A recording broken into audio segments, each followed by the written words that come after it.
अस्सलामु अलैकुम वरहमतुल्लाहि वबरकातुहू। नाज़रीन कराम, आज एक बेहतरीन मोहब्बत का अमल आपके हवाले करने जा रहा हूँ।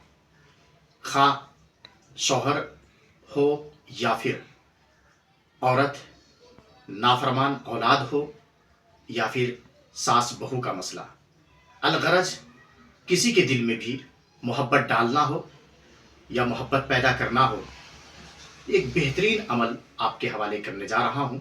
सबसे पहले गिलास में पानी ले और गिलास में पानी लेने के बाद मुंह में एक घोंट पानी पकड़ ले और दिल ही दिल में या बद्दुह या बद्दुह या बद्दुह 7 बार पढ़ें और या वदूदू भी 7 बार पढ़ना है।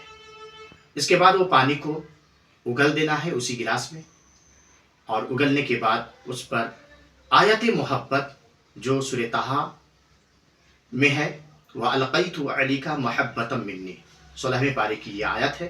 व अलक़ैतु अलैका महब्बतम मिन्नी वलितुस्नी अला ऐनी। इस आयत मुबारका को 40 मरतबा पढ़ना है और इसके साथ साथ 40 मरतबा सूरह फातिहा इस तरह पढ़ना है, बिस्मिल्लाहिर्रहमानिर्रहीम अल्हम्दुलिल्लाहि रब्बिल आलमीन, यानी बिस्मिल्लाह की मीम को अलहम्द के लाम से मिला करके पढ़ना है। बिस्मिल्लाहिर्रहमानिर्रहीम अल्हम्दुलिल्लाहि रब्बिल आलमीन वलद्दालिन आमीन। तो इस तरह से अमल आप करेंगे कोई मीठी चीज़ पर और पानी पर, और कंटिन्यू ये आप लगातार कुछ दिनों तक करेंगे। इंशाअल्लाह इस आयत मोहब्बत और इस अमल की बरकत से आपको बेइंतहा फ़ायदा होगा और इंशाअल्लाहुल अज़ीज़ घर आपका अमन और सुकून और मोहब्बत का गहवारा बन जाएगा।